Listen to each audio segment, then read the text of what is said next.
Pawan Singh superstar ने बनाया world record. 2 गुना छठ पूजा का चल रहा है ट्रेनिंग में। पवन सिंह सुपरस्टार को ट्रेनिंग में चलने के डायरेक्टर ने दिया पवन सिंह को आईफोन।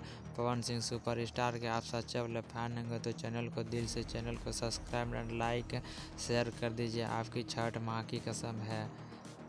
पवन सिंह सुपरस्टार का 2 गुना ट्रेनिंग में चल रहा है। खेसारी लाल की शर्म की बात, ये गुना वर्ल्ड रिकॉर्ड बना दिया है पवन सिंह ने।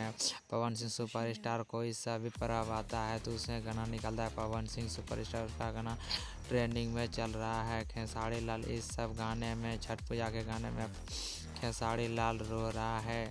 वर्ल्ड रिकॉर्ड उसमें वर्ल्ड कप मिला है पवन सिंह को। पवन सिंह सुपरस्टार छठ पूजा न्यूज़ सॉन्ग सुनने के लिए आप चैनल को सब्सक्राइब लाइक शेयर कर दीजिए।